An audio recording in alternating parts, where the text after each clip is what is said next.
13 वर्ष की अवधि अज्ञातवास में व्यतीत करने के पश्चात पांडव अपनी मातृभूमि हस्तिनापुर लौटे। परंतु अर्जुन एवं युधिष्ठिर को इस बात का ज्ञान नहीं था कि उनकी मातृभूमि अब रणभूमि में बदलने वाली थी। उनके अनुज दुर्योधन तथा दुशासन के हृदय एवं दिमाग पर दुष्टता के भयंकर मेघ छाए हुए थे। उनके हृदय में ईर्ष्या, लालच और स्वार्थ का विष प्रवेश करवा चुके थे शकुनी मामा। ओ बारा ना भांजे ना, हस्तिनापुर केवल तुम्हारा है। त्रिशंकु समान अवस्था हो चुकी थी भीष्म पिता की। एक दिशा में कौरव और द्वितीय दिशा में पांडव। केंद्र में संकटमय परिस्थिति में था उनका हस्तिनापुर, परंतु समय के चक्र को कौन रोक पाया है? पुत्र दुर्योधन, हस्तिनापुर की सुरक्षा एवं सुख समृद्धि का उत्तरदायित्व मेरे इन बूढ़े कंधों पर है।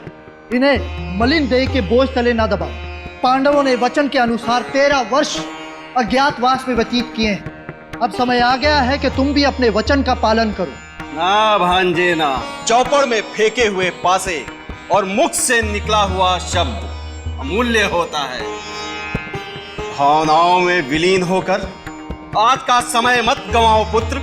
हस्तिनापुर के सिंहासन पे तुम्हारा जन्मसिद्ध अधिकार है, केवल तुम्हारा। समझ रहे हो ना? मैं तो समझ रहा हूं मामा श्री, किंतु ये पितामह इस बात को नहीं समझ पा रहे। पितामह मेरे शब्द कर्ण प्रिय नहीं, किंतु सत्य अवश्य हैं। अर्जुन, हस्तिनापुर का सिंहासन तो दूर, हस्तिनापुर की मिट्टी पर भी तुम पांडवों का कोई अधिकार नहीं। दुर्योधन, हस्तिनापुर पर केवल पांडवों का अधिकार है, केवल पांडवों का। पौ बारा पितामह, अपने प्रिय अर्जुन को स्मरण करा दें। 13 वर्ष पूर्व चौपड़ की बाजी में हस्तिनापुर तो क्या, वो अपनी धर्म पत्नी को भी हार चुके थे। अपने ज्येष्ठ भ्राता की जंघा पर आसन ग्रहण कराने के लिए जब द्रौपदी को केश से खींचकर इस राज दरबार में लाया गया था, उस क्षण भिक्षुक जैसी ये अवस्था थी आप लोगों की। ऐसा व्यतीत होता है कि वो क्षण आपके चित्त से उतर गए। दुर्योधन, तुम तो ऐसे कठोर हृदय के ना थे। ये अवश्य किसी मलिन विचारधारा वाले व्यक्ति की संगत का असर है। तुम दोनों मेरे अनुज हो, प्रिय हो मेरे। आपस में बैर करना उचित ना होगा। मैं हाथ जोड़कर यह विनती करता हूं कि हस्तिनापुर के 5 गांव हमें सुपुर्द कर दो। आप हमारे ज्येष्ठ भ्राता हैं, इसलिए मैं आपसे अनुरोध करता हूं कि अगले 5 क्षणों में अपने पांव को बाहर की दिशा में ले जाइए, अन्यथा पांडवों के मृत्यु के उपरांत 5 अर्थी भी प्राप्त ना होगी आपको। दुर्योधन!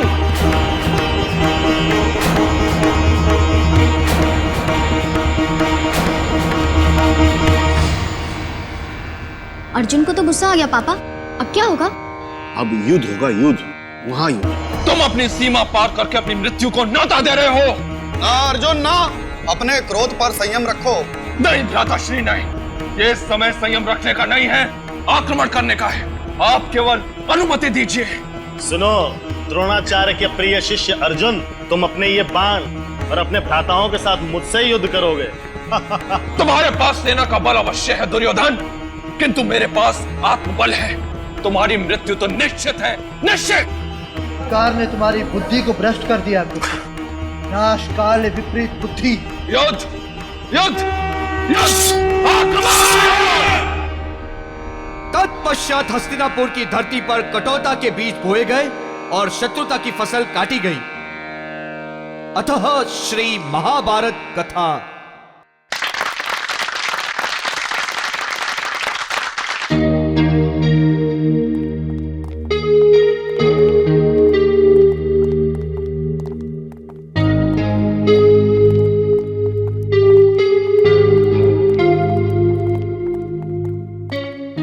पापा, बात कर ही लेते हैं। हाँ चलो, जैसी तुम्हारी मर्जी। आखिरी शादी तो तुम्हारी है ना।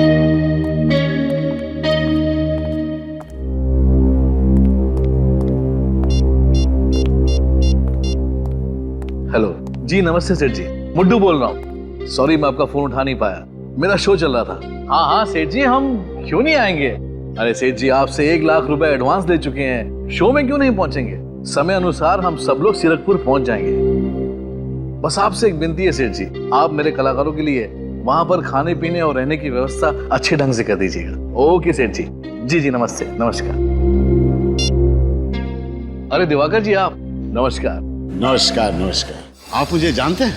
भला आपको कौन नहीं जानता, केशवर तालुका के आप इतने जाने माने जमींदार हैं। चलिए अच्छी बात है। मैंने आपका नाटक देखा, बहुत पसंद आया। पहली बार रंगमंच पर महाभारत की कथा का मैंने नाट्य रूपांतर देखा, दिल खुश हो गया। जी बहुत बहुत धन्यवाद। बच्चों की मेहनत रंग ला रही है। आप बताइए मैं क्या कर सकता हूँ, क्या सेवा करूँ आपके लिए। ये मेरी बेटी शालिनी है। नमस्ते। परसों इसकी शादी है। ये तो बड़ी खुशी की बात है। और इसी खुशी को दुगनी करने के लिए मैं चाहता हूँ कि आप अपनी मंडली के साथ इसकी शादी में आए और इसी नाटक का एक प्रस्तुति दें। शादी में महाभारत? क्यों, कोई समस्या है? नहीं नहीं दिवाकर जी, समस्या की कोई बात नहीं। दिवाकर जी, हम लोग तो कलाकार हैं, लोग हमें जहाँ बुलाते हैं हम चले जाते हैं। दरअसल शादियों में संगीत संध्या या डीजे इस तरह के प्रोग्राम होते हैं। तो महाभारत सुनकर मैं थोड़ा सा आश्चर्य हो गया। भाई, मैं जमीन से जुड़ा जमींदार हूँ, संस्कृति से मुझे बहुत लगाव है। खैर, पैसों की बात कर ले। जी, ट्रैवलिंग वगैरह के साथ हम 2 लाख रुपए चार्ज करते हैं, बाकी आपको जैसा देना है आप सोच लीजिए। चलिए ठीक है, 2 लाख में तय हुआ। मैं शाम को आपके गेस्ट हाउस में 25,000 पेशगी के तौर पे भेज दूंगा। चलता हूँ। धन्यवाद। चलो बेटा। हाँ संजीव, अरे यार कमाल हो गया। अभी यहाँ के बहुत बड़े जमींदार दिवाकर जी मुझसे मिलने आए थे। अरे हमें एक और शो मिल गया है, मुबारक हो। और सब लोग ठीक ठाक है ना वहां पर?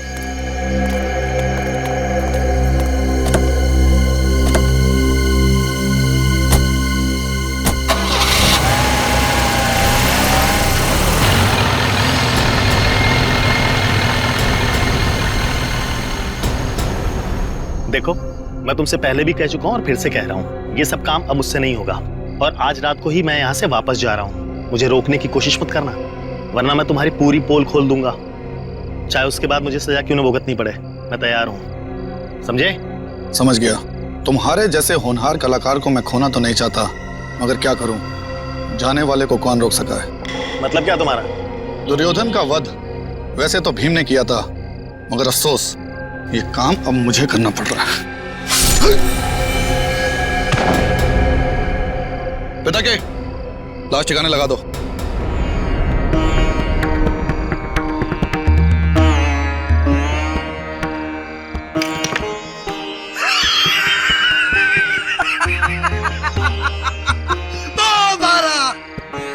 भांजे मेरे पास है, मुझे बता रहे हैं कि पांडवों की समक्ष धन संपत्ति पर अब तुम्हारा वर्चस्व होगा। मामा श्री, हमारे भ्राता पांडव निर्धन हो चुके हैं। ऐसा प्रतीत होता है कि अब दांव पे लगाने को इनके पास कुछ भी शेष नहीं रह गया। फिर भी तत्पश्चात खेलना चाहते हैं तो दांव पे क्या लगाएंगे, खुद को या इंद्रप्रस्थ को? दुशासन, यदि तुमने इंद्रप्रस्थ का उल्लेख भी किया तो परिणाम बहुत भयंकर हो सकते हैं। बल का प्रयोग हम भी भली भांति जानते हैं अर्जुन। शांत भांजे शांत, क्रोध केवल बुद्धि को नष्ट कर देता है। पांडव परिस्थिति वश विचलित हो गए हैं, इन्हें क्षमा कर दो। युधिष्ठिर पुत्र, यदि तुम चौपड़ के खेल को छोड़कर जाना चाहो तो तुम अवश्य जा सकते हो, किंतु यदि तुम हारे हुए राजपाट को पुनः प्राप्त करना चाहते हो तो तुम इंद्रप्रस्थ को दांव पर लगा सकते हो। एक दावा पुनः राजपाट तुम्हारा पांडवों का हो जाएगा। नहीं भ्राता श्री, नहीं, इंद्रप्रस्थ को हम कदापि दांव पर नहीं लगा सकते। हमारे पास कोई और विकल्प है भी नहीं अनुज। हमारे अधिकार और संपत्ति पर पुनः अधिकार प्राप्त करने के लिए एक दाव और खेलना होगा। चौपड़ का यह खेल पुनः आरंभ किया जाए। इस बार दाव पर क्या लगाओगे पुत्र युधिष्ठिर? दाव पे मैं इंद्रप्रस्थ लगाता हूँ।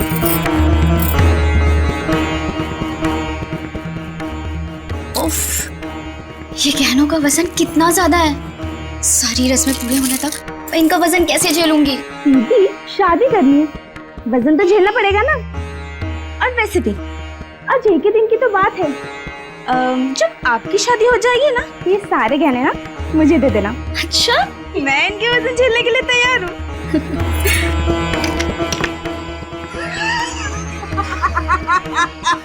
तो भारत, हम जीते पाएंगे। इंद्रप्रस्थ भी गया, अब दांव पे क्या लगाएंगे भ्राताश्री? द्रौपदी को? दुशासन!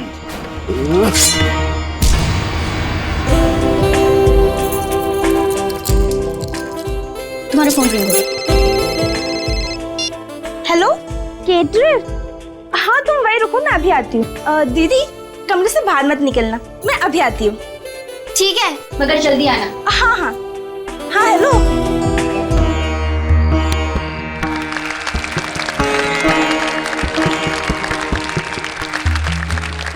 क्या बात है दिवाकर, अतिथियों का स्वागत इस तरीके से करेंगे? जी बिल्कुल, वेशभूषा, लाइट, सेटिंग सब कुछ एकदम परफेक्ट है।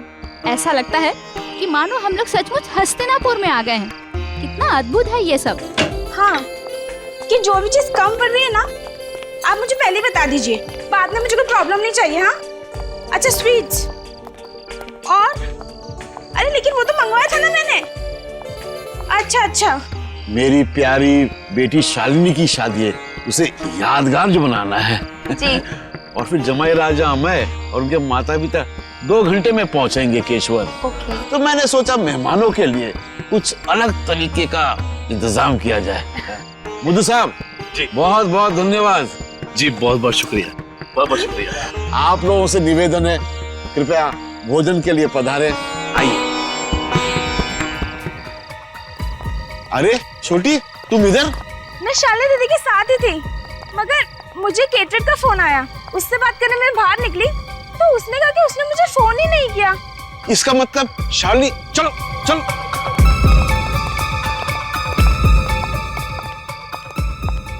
चलो चलो देखते हैं कहीं कुछ हो तो नहीं गया। शालिनी,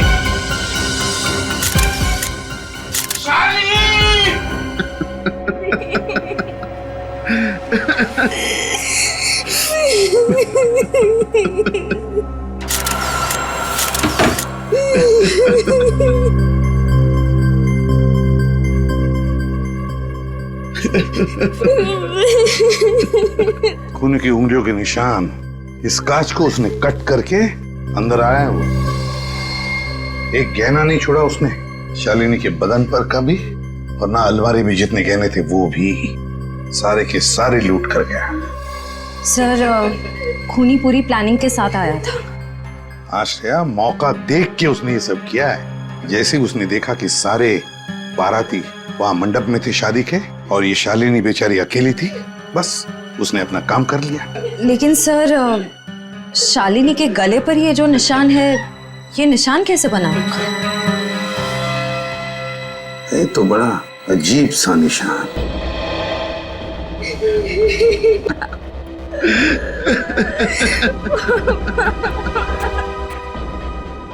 बेटा, तुमने अपनी दीदी को आखिरी बार जिंदा देखा ना, और उसकी लाश भी। उसको पैसे और गहने चाहिए था तो मुझसे मांग लेता, मेरी जान ले लेता था। मेरी मासूम बच्ची को क्यों मार डाला? मेरी बेटी ने उस खूनी का क्या बिगाड़ा था? दिवाकर जी, मैं आपसे वादा करता हूँ कि जिसने भी ये किया है ना, उसे हम ढूंढ निकालेंगे, छोड़ेंगे नहीं उसे, कड़ी से कड़ी सजा दिलाएंगे।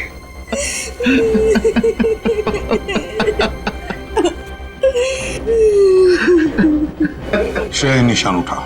लेकिन सर एक बात समझ में नहीं आ रही है। क्या? ना कोई हाथापाई हुई, ना किसी हथियार का इस्तेमाल किया गया, फिर शालिनी के गले पर ये निशान कैसे बना?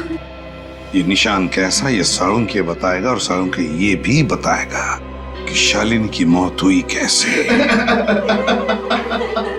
इसकी शादी की सारी वीडियो फुटेज देखते हैं, सारी की सारी वीडियो फुटेज।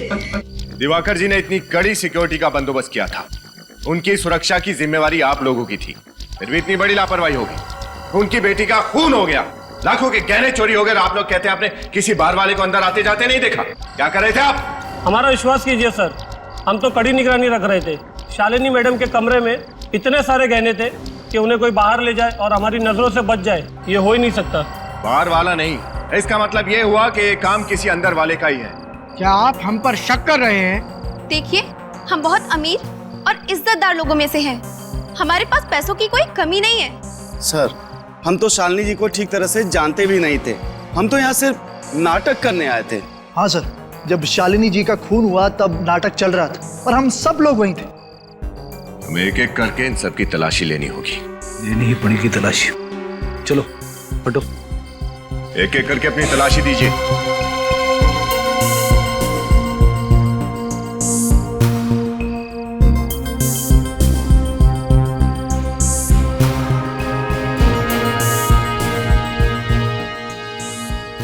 हाथ नीचे, सीधे खड़े, पर्स दिखाइए।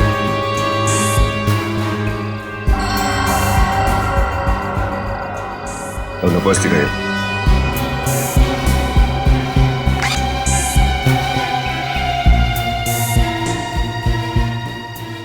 किसी के पास भी कुछ नहीं है। ये गहने गए कहाँ? शालिनी का खून किसने किया? मामला उलझता ही जा रहा है। सीआईडी वाले तहकीकात करने आए हुए हैं। अब सुबह तक यही इंतजार करना होगा। खतरा है, लेकिन कोई ना कोई रास्ता तो होगा। वक्त निकलता जा रहा है। श्रेया, शुरू करो। सर,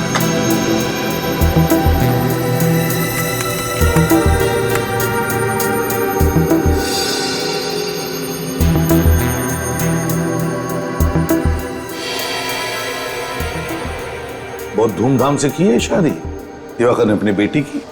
मेहमान भी बहुत आए हैं। लेकिन सर, इतनी सारी भीड़ में उस खूनी को कैसे ढूंढेंगे? खूनी को हम जरूर ढूंढ निकालेंगे विनीत, जरूर ढूंढ निकालेंगे उसे। श्रेया, एक मिनट जरा पॉज करो। ये जो आदमी पीछे खड़ा है, चुप कर क्यों खड़ा है? लगता है किसी पे नजर रख रहा है। मगर किस पर? कौन हो सकता है ये? है कौन ये? ये कलाकार? सर, जब हम सभी कलाकारों से पूछताछ कर रहे थे तब ये वहां पे नहीं था। वहां पे नहीं था ये? नहीं सर। श्रेया, काम करो, इन दोनों लोगों के वीडियो में से फोटो बना लो।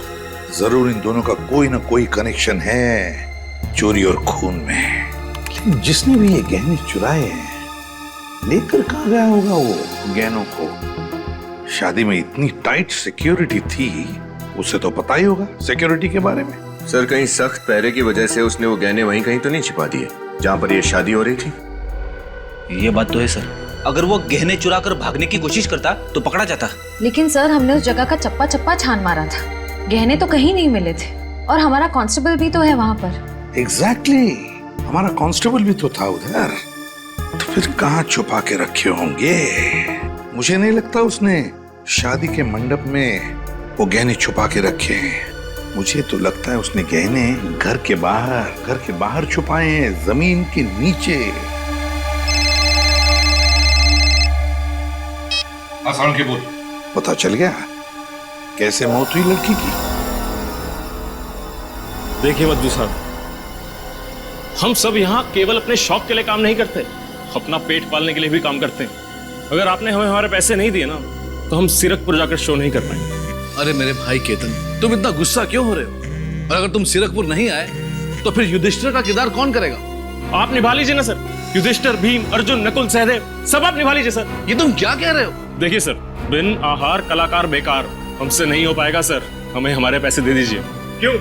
हाँ, तुम सभी अच्छी तरह से जानते हो कि अभी हाल ही में दिवाकर जी की बेटी की मौत हुई है, और ऐसे हालातों में मैं उनसे पैसे कैसे मांग सकता हूँ? कैसे मांग सकता हूँ मतलब? हमें क्या पता कैसे मांगे सर। सर देखिए, हम मुफ्त में काम नहीं कर पाएंगे। हम भी नहीं करेंगे। अगर ऐसे ही चलता रहा ना सर, तो ये मंडली यही टूट जाएगी। मैं भी छोड़ के चला जाऊंगा। हम सब छोड़ देंगे। हम भी छोड़ देंगे। कमाल करते हैं आप लोग। ऐसे कैसे मंडली छोड़ने की धमकी दे रहे हैं आप, जबकि आप सब ने मुझसे 25 शो करने का वादा किया था। 25 शो करने का। संजीव, समझाओ यार। आपने भी तो इस नाटक के खत्म होने के बाद में हमें पूरे पैसे देने का वादा किया था ना मुद्दू साहब। जिया, केतन, मुद्दू साहब पे क्यों इतना दबाव डाल रहे हो तुम लोग? पैसे चाहिए ना आप लोगों को? हाँ, सीरतपुर के शो के बाद मिल जाएंगे पैसे। तब तक मंडली छोड़ने की बात कोई नहीं करेगा, समझे? सर देखिए, आप सीनियर हैं, आप जो बोलेंगे मानेंगे हम। लेकिन सर, सीरतपुर के शो के बाद हमें हमारे पैसे दे दीजिएगा। ठीक है, अब जाइए और जाके सो जाइए, सुबह निकलना है सीरतपुर के लिए। जी सर। चलिए।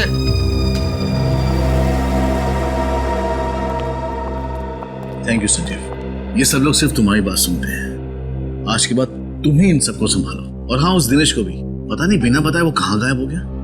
कोशिश कर रहा हूं मैं। जाओ तुम भी सो जाओ। Good night. Good night.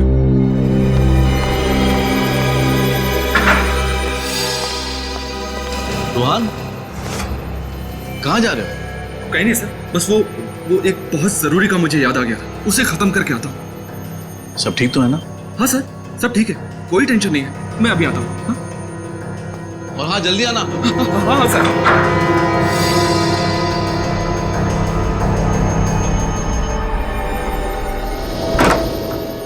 Solanki, क्या पता चला इसकी मौत के बारे में? बॉस, इस एक्सरे को जरा गौर से देखो। ये शालिनी के गले का एक्सरे है। सोलंकी, यार यहाँ पर क्या है ये? कुछ तो है इधर। एग्जैक्टली। इसके गले पर चोट लगी जिसकी वजह से इसके गले के आसपास की मांसपेशियां फट गई। सर, सिर्फ गला घुटने की वजह से किसी इंसान की ऐसी हालत हो सकती है? नहीं, सिर्फ गला घोटने की वजह से नहीं, कुछ और ही चक्कर है ना? बिल्कुल बॉस, इसके गले पर एक हल्की सी चोट का निशान है। इसी जगह पर इसके कंठ पर खूनी ने वार किया, जिसकी वजह से इसकी नस दब गई और कुछ ही सेकंड में इसकी मौत हो गई। तो क्या सर खूनी ने इसके गले पर मुक्का मारा या किसी भारी चीज से वार किया? नहीं श्रेया, अगर खूनी ने इसके गले पर किसी भारी चीज से या किसी नुकीली चीज से वार किया होता बॉस, तो इसका गला बुरी तरह से कट जाता, बहुत बड़ा जख्म बन जाता। लेकिन यहाँ इसके गले पर तो ऐसा कुछ नहीं। सोलंकी, अब पहेलियां बुझाना बंद कर और बता क्या हुआ है। ठीक, बताता हूँ क्या हुआ। ये रुमाल, इस रुमाल की वजह से इस शालिनी की मौत हुई। रुमाल से? हाँ सर, रुमाल से कैसे किसी का खून हो सकता है? मैं बताता हूँ कैसे हो सकती है। इस रुमाल पे मैंने पत्थर रख दिया और इसे ऐसे बंद करके जोर से घुमाया। इतनी जोर से घुमाया कि इसके अंदर की चीज सीधी जाकर के सामने वाले के कंठ पर लगी। इतनी जोर से कि उसके गले की नस दब गई। नस दब जाने की वजह से उसके दिमाग में ऑक्सीजन का पहुंचना बंद हो गया और ऑक्सीजन की कमी की वजह से उसकी मौत हो गई। यही सब कुछ हुआ इस शालिनी के साथ। बस ये एक बहुत पुरानी तरकीब है जिसका इस्तेमाल चोर किया करते थे किसी की हत्या करने के लिए। कमाल है सर, ना खून खराबा ना कोई हाथापाई और एक ही पल में इंसान की मौत। खून करने का पुराने जमाने का तरीका नए जमाने में। खूनी चाकू से वार कर सकता था, गोली चला सकता था, पर उसने इतनी पुरानी तरकीब का इस्तेमाल किया, क्यों? कोई तो वजह जरूर है श्रेया, कोई तो वजह जरूर है। सोलंकी, उन उंगलियों के निशानों के बारे में क्या पता चला जिन पर खून लगा हुआ था? एक बॉस, ये जो निशान है दरअसल ये खून नहीं है। खून के निशान नहीं है? नहीं, मतलब ये सिंदूर है। ये निशान सिंदूर के हैं? तो क्या खूनी हाथों पर सिंदूर लगा के गया था खून करने के लिए? सर, हो सकता है कि खूनी कोई औरत हो, क्योंकि कोई आदमी भला अपने हाथों पर सिंदूर क्यों लगाएगा? लगाएगा, कोई आदमी अपने हाथों पर सिंदूर जरूर लगाएगा। याद करो वो वीडियो, शालिनी की शादी का वीडियो।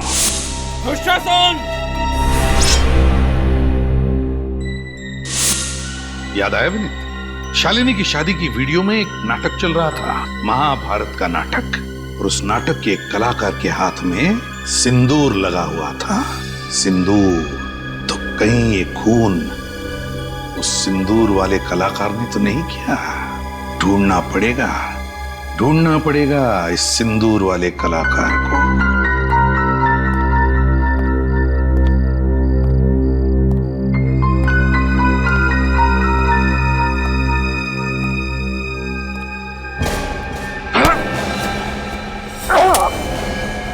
माफ कीजिए कांस्टेबल साहब, लगी तो नहीं?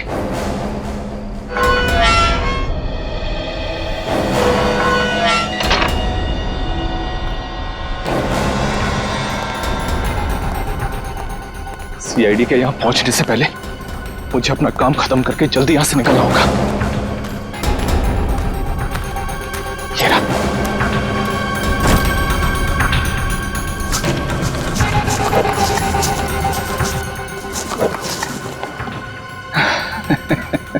मजे आ गए, जिंदगी भर के लिए गरीबी से छुटकारा मिल गया।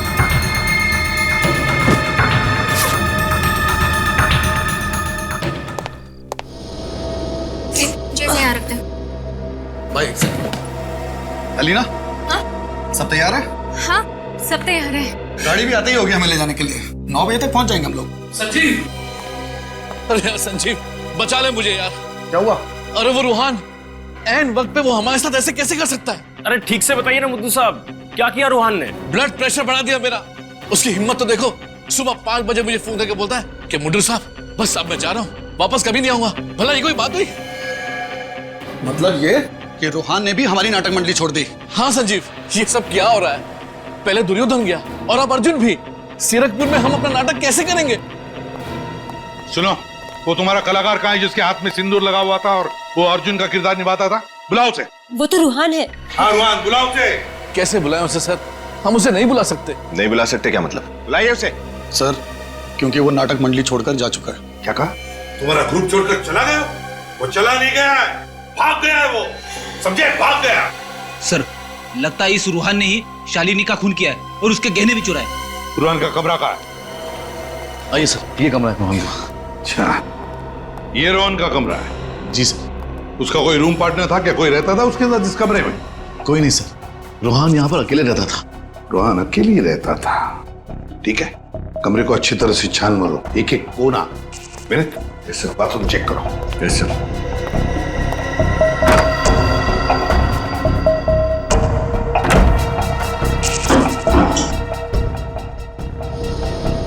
सर। हाँ, क्या है विनीत? ये देखिए सर, मिट्टी।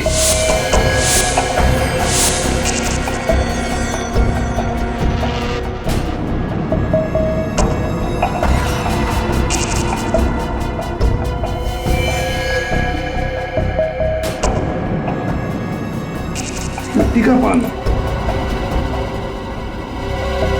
ये क्या? ये तो कीचड़ है। बेसिन में तो पानी है ही नहीं। क्या बीच में पानी गया था क्या? जी सर, थोड़ी देर के लिए बंद था। पानी बंद हुआ था, इसका मतलब है रूहान बाहर से आया था, शायद गार्डन में से, हाथ पैर धोने के लिए। गार्डन में से मतलब समझ गए तुम लोग? यस सर, एक बात तो पक्की है, रूहान ने वो गहने वहीं बागीचे में छिपाए हैं। हाँ, बगीचे में, जमीन के नीचे।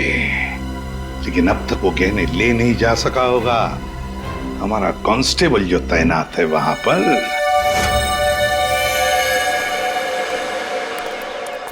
माय गॉड, देखो इसकी नब्ज चालू है क्या?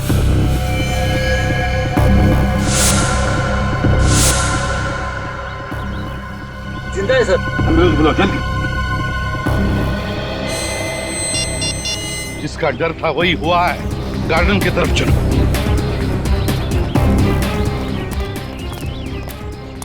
देखो कहीं पर कुछ गड़बड़ लगती है क्या?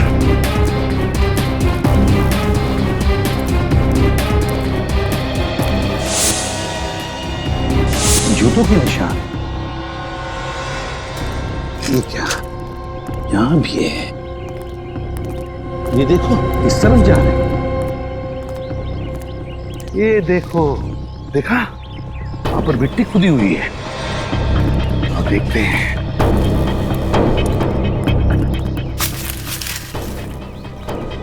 ये देखो, मिट्टी खुदी हुई है। मतलब रूहान ने गहने यहीं पर छुपा के रखे थे, यहीं पर। फिर गहने उठाए और भाग गया, हमारे कांस्टेबल को बेहोश करके। ये देखो क्या चमक रहा है जरा। सब कुछ है।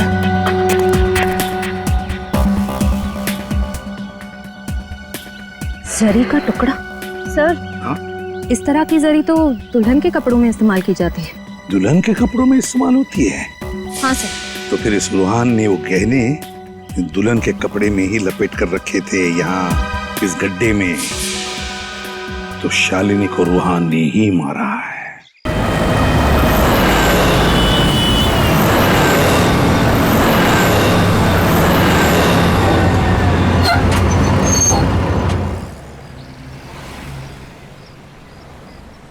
चलो भाई, पहुंच गए सीरकपुर। और ये रहा हमारा डाक बंगला। आ जाओ भाई सब लोग। मुद्दू साहब, पता नहीं हमारी नाटक मंडली को किसकी बुरी नजर लग गई है। ये दिनेश अचानक गायब हो गया और ये रूहान, चोरी और कत्ल का इल्जाम है उस पर। सीआईडी भी ढूंढ रही है। क्या होगा हमारे नाटक का?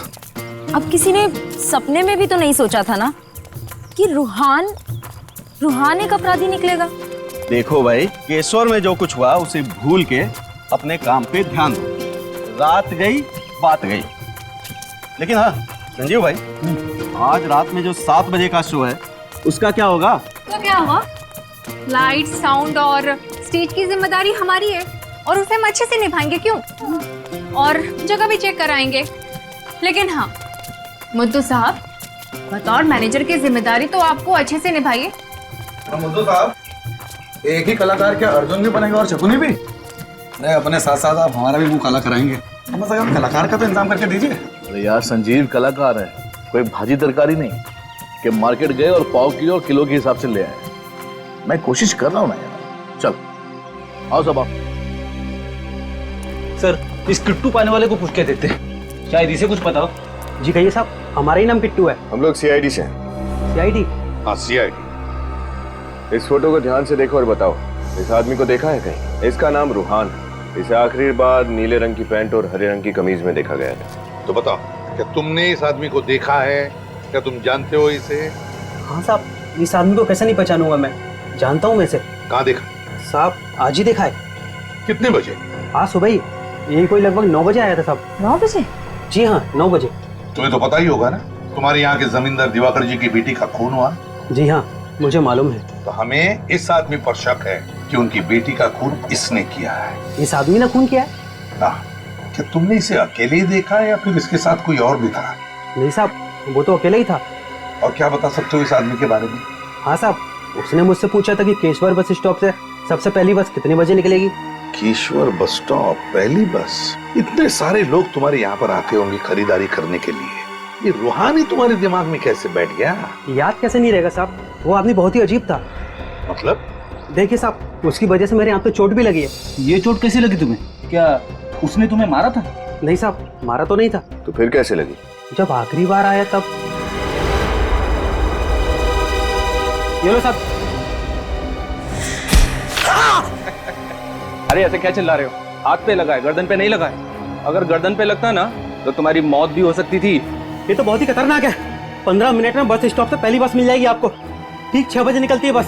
हाँ हाँ, शुक्रिया शुक्रिया, जा रहा हूँ। और हाँ, शुक्र मनाओ कि जा रहा हूँ, वापस लौट के नहीं आऊंगा, वरना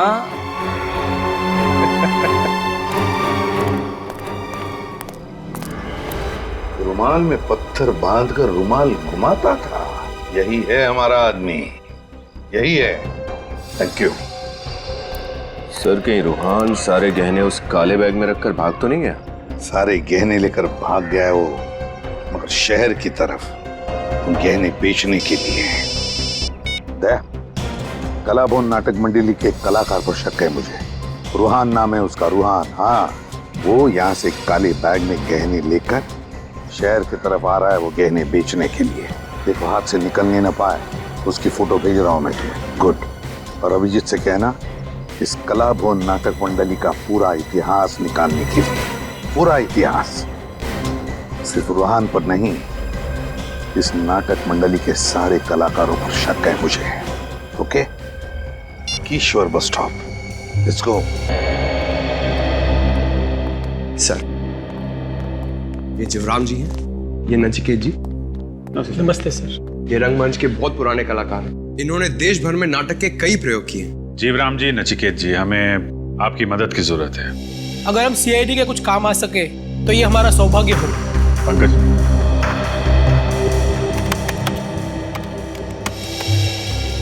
आप लोग ये फोटो देखिए, इसके बारे में क्या जानते हैं आप लोग?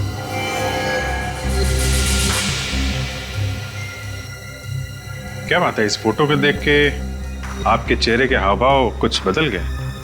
आप लोगों के चेहरे देखकर ऐसा लग रहा है कि आप इस नाटक मंडली के बारे में कोई गहरा राज जानते हैं। बताइए क्या जानते हैं आप? जी, कला भवन रंगमंच की बहुत पुरानी संस्था है। ये तो हम भी जानते हैं जीवराम जी। आप हमें ये बताइए कि आप ऐसा क्या जानते हैं इस मंडली के बारे में जिसे देख के आपके चेहरे का रंग उड़ गया। सर, हमारे नाट्य जगत का सुहाना काल चल रहा था, तब इस कला भवन के कलाकारों ने उस पर ग्रहण लगा दिया। कलाकारों ने ग्रहण लगा दिया? वो कैसे? जी, कलाकारों के रूप में बहरूपिये थे, बहरूपिये। कलाकारों के बेस में ये चोरों की टोली थी। ये क्या कह रहे हैं आप? कला भवन के कलाकार चोर थे? जी साहब। अच्छा, ये लोग सिर्फ छोटे शहरों में ही अपने शिकार करते थे या फिर बड़े शहरों में भी जाते थे? सर, सिर्फ छोटे शहरों में। और उनकी एक खासियत थी, वो नींद में लोगों का खून करते थे और उनके जेवर और पैसे लेकर गायब हो जाते थे। तो फिर ये लोग कभी पकड़े कैसे नहीं गए? पता नहीं साहब, हर बार बच जाते थे। और उस जमाने में ज्यादा पाबंदियां भी तो नहीं थी। उस जमाने में? ये कितने साल पहले की बात कर रहे हैं आप? ये सब 1890 की बात कर रहे हैं। 1890? कला भवन नाट्य संस्था का आरंभ 1890 में हुआ था। तब उसमें सिर्फ 5 लोग थे। धीरे धीरे संख्या बढ़कर 15 की हो गई। कुछ सालों तक चोरी करने के बाद अचानक एक दिन ये टोली गायब हो गई और फिर 1995 में फिर से कुछ कलाकारों ने मिलकर इसी नाम से संस्था शुरू की। लेकिन सर, आप कला भवन के बारे में इतने सारे सवाल क्यों पूछ रहे हैं सर? नचिकेत जी, कला भवन के कलाकारों ने कला भवन की घिनौनी कला फिर से दिखानी शुरू कर दी है। फिर से शुरू कर दी? जी हाँ। कल एक शादी में नाटक के दौरान उन्होंने दुल्हन का खून कर दिया और उसके गहने लूट लिए। आप दोनों एक बात बताइए, कला भवन के इतिहास के बारे में आपको इतनी सारी जानकारी कहाँ से मिली? नाट्य संग्रहालय में से। उसमें सभी जानी मानी संस्थाओं की जानकारी दर्ज की जाती है। दिवाकर जी की बेटी का खून और चोरी का तरीका उन्हें संग्रहालय से मिला होगा। सर, मुझे नहीं लगता ये मुमकिन है। क्यों? सर, क्योंकि वो संग्रहालय तो कई साल पहले बंद हो चुका है। सर, नाट्य संग्रहालय के बंद होने के बावजूद इन अपराधियों को लूटपाट और खून करने के तरीके के बारे में जानकारी कहाँ से हासिल हुई? जानकारी तो कहीं ना कहीं से निकाल ली होगी निखिल, लेकिन मुद्दे की बात यह है कि 1890 में कला भवन के कलाकारों ने खून करना और लूटपाट करना शुरू किया था और उन्हीं से प्रेरणा लेके कला भवन की इस नई टोली के किसी कलाकार ने शालिनी का खून कर दिया है। सुनिए। बोलो भाई। जरा अपनी मुंडी ऊपर करोगे? हम लोग सीआईडी से। इस आदमी को देखिए, क्या इसे आपने देखा है यहाँ बस स्टैंड पे? चेहरा कैसे याद रहेगा साहब? इस काउंटर पर इतने लोग आते हैं, कैसे याद हो सकता है? अच्छा, एक बात बताओ, यहाँ से जितनी भी बसें जाती हैं सुबह 9 बजे, क्या वो वापस लौटी है? देख के बताता हूँ साहब। लॉन्ग रूट की 4 बसों को छोड़कर सारी बसें आ चुकी हैं। ये जो बस आ रही है, क्या वो भी यहाँ से 9 बजे गई थी? हाँ साहब, ये 9 बजे गई थी। एक राउंड पूरा करके अभी आई। Thank you.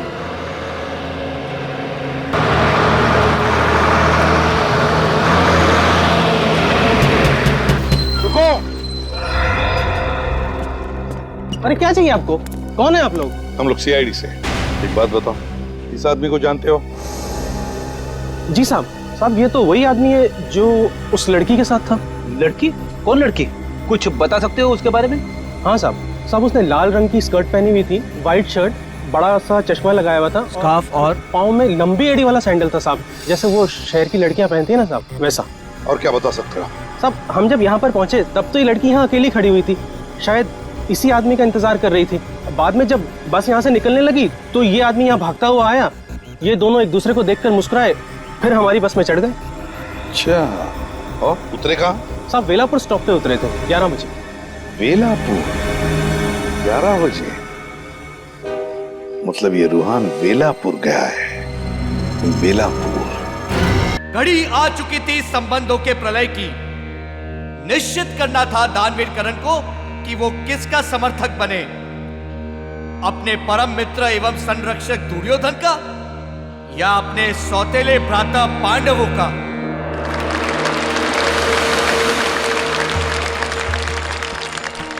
हमारे प्रिय मित्र कर्ण, आप केवल हमारे मित्र ही नहीं, हमारे भ्राता स्वरूप भी हैं। किंतु आज इन परिस्थितियों में हम आपसे एक प्रण की अपेक्षा रखते हैं। मित्रता के बंधन में बद्ध ना करते हुए, यद्यपि आपको कदापि अनुचित लगे तो अवश्य ही हमारे निवेदन को अस्वीकार कर दीजिएगा। प्रण ही नहीं, यदि प्राण भी मांगोगे तो प्राण के कदम लड़खड़ाएंगे नहीं। सखा दुर्योधन, हमें आभास है कि आपकी मंशा क्या है।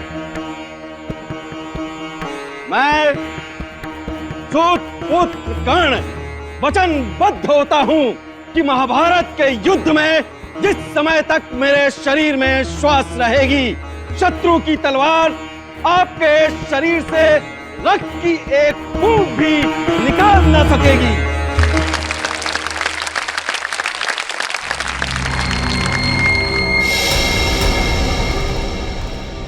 सर, इस गांव वाले ने फोन करके मुझे बताया कि यहाँ पे एक लाश गिरी है। उसके बाद तुरंत मैंने आपको फोन किया सर।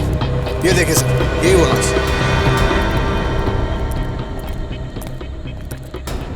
माय गॉड, पलटाओ इसे।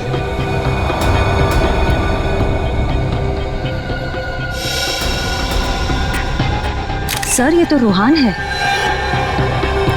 अरे बैग खोलो।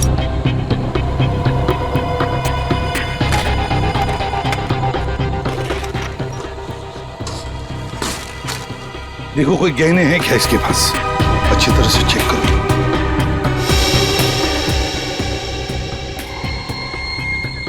नहीं सर, इसकी जेब में भी कुछ नहीं।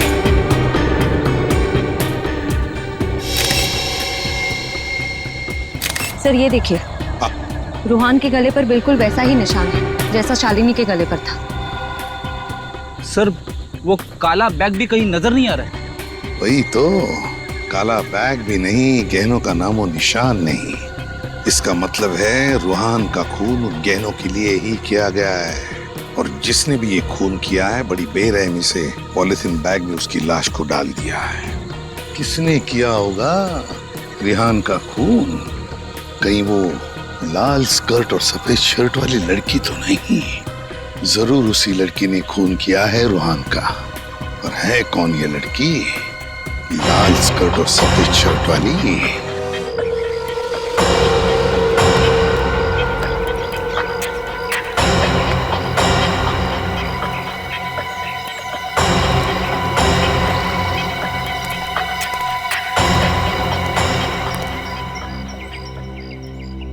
सर। हाँ विनय। सर, रूहान की लाश को फोरेंसिक लैब भिजवा दिया सर। गुड। सर, हाँ, आसपास कहीं पे सुराग या सबूत भी तो नहीं है। अब कैसे पता चलेगा कि रूहान का खून किसने किया है? सुराग और सबूत नहीं मिला तो क्या हुआ फ्रेडी? गवाह तो हैं, लोगों की गिनती भी बढ़ गई है। किसी ने तो देखा होगा रूहान को और उस लड़की को। कौन सी लड़की सर? जिस लड़की की हम बात कर रहे हैं उसने लाल रंग की स्कर्ट पहनी हुई थी, सफेद रंग की कमीज, एक काला चश्मा लगाया हुआ था और स्कार्फ ओढ़ा हुआ था। मैंने नहीं देखा सर। मैंने देखा था साहब। साहब जैसा हुलिया आप बता रहे हैं वैसे हुलिया वाली लड़की को मैंने देखा था। कहाँ देखा था उसे? मेरी चाय की दुकान के सामने एक बस स्टॉप है, वहां पे देखा था साहब।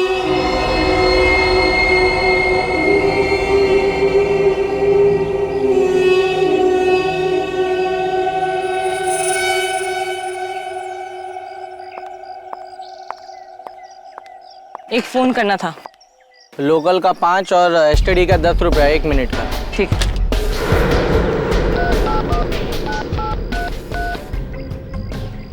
मेम साहब आपके पास मोबाइल है और आप यहाँ से फोन कर रहे हो? तो अपना काम से काम रखो। हेलो, हाँ मैं बोल रही हूँ। मुझे माल मिल गया, मैं वेला पुल से निकल के 2 घंटे में पहुँच जाऊँगी।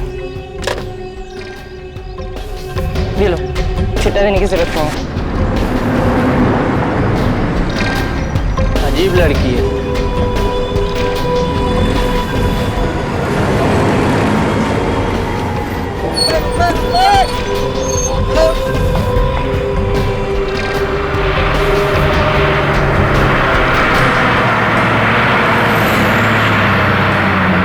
मुंबई जाने वाली बस में बैठी? हाँ साहब, मुंबई जाने वाली बस ही थी। यही लड़की है, इसी ने रूहान का खून किया है, इसी लड़की ने। फोन पे माल की बात कर रही थी, इसका मतलब वो गहने भी उसी के पास है। लेकिन एक बात समझ में नहीं आई सर। क्या?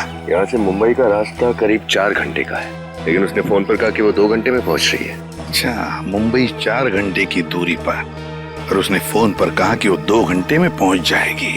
फ्रेडी, पता लगाओ यहाँ से मतलब वेलापुर से 2 घंटे की आसपास कितने शहर या गांव है, जल्दी। Yes sir. अच्छा, हमें तुम्हारी मदद चाहिए। तुम्हें उस लड़की के बारे में जो कुछ भी याद है, वो दिखती कैसे, वो हमें बताओ, हम उसका चेहरा बना देंगे। हाँ, मदद करोगे? जी साहब। और एक बात बताओ, जब वो फोन पर बात कर रही थी तब वो कुछ लिख रही थी ना कागज पर? क्या तुमने देखा वो क्या लिख रही थी? सर वो कागज पर कुछ फूल बना रही थी। फूल बना रही थी? Okay thanks sir. हाँ, वेलापुर से 2 घंटे पे सिरखपुर है। सिरखपुर? क्या फ्रेडी, क्या कहा तुमने? सिरखपुर? हाँ सर।